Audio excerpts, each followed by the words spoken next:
Zyrtar qeveritar dhe përfaqësues të organizatave humanitare në Kosovë thonë se gjendja e drejtave të njerëzit atje nuk dallon shumë nga gjendja e këtyre të drejtave në krejt rajonin. Komentet bëhen pas raportit të Departamentit Amerikan të Shtetit mbi të drejtat e njerëzit, i cili numëron një varg problemesh në Kosovë. Nga Prishtina njofton korrespondenti ynë Leonat Shehu.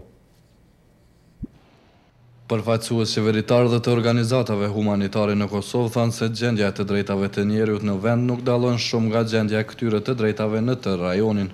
Komentet e tyre pasuan raportin e Departamentit Amerikan të Shtetit mbi të drejtat e njerëzit, i cili në kapitullin për Kosovën veçon si problemet më të mprehta trajtimin e pakicave, sulmet dhe kërcënimet ndaj figurave politike, korrupsionin, mungesën e transparencës, trafikun njerëzor e tjerë.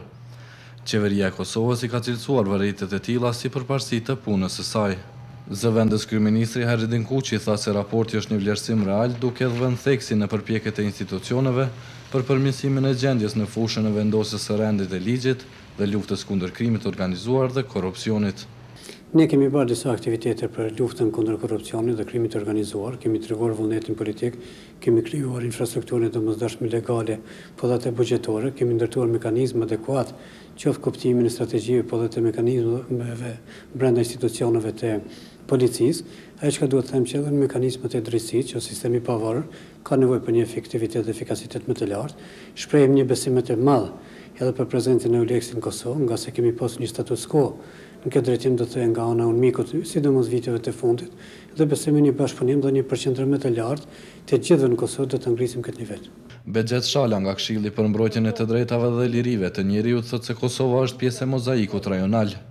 Gjendja e të drejtave të njerëzit nuk është as më e keqe e as më e mirë se sa në vendet e rajonit. Ai tërheq vërejtën se gjërat varen nga funksionaliteti i shtetit.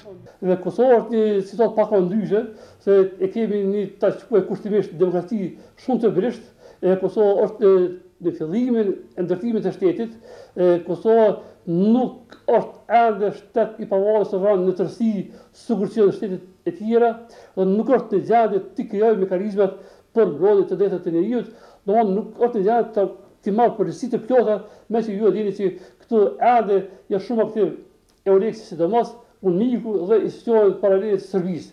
Në këtë situatë, në këto rrethana, është e pamundur të bëhet më tepër në fushën e përparimit mbrojtjes apo provimit të drejtave të njerëzit. Organizatat humanitare pohojnë se të drejtat e njerëzit në Kosovë ende nuk janë në shkallë të kënaqshme, ndërsa numërojnë lëshime në funksionimin e sistemit ligjor, gjyqësorit dhe ekzekutivit. Organizatat vendase e ndërkombëtare kanë kritikuar autoritetet e në veçanti Parlamentin e Kosovës për zvarritjen e zgjedhjes së avokatit të popullit, një institucion me rëndësi për mbrojtjen e të drejtave dhe lirive të njerëzit. Për Zërin Amerikës, Leonat Shehu, Prishtinë.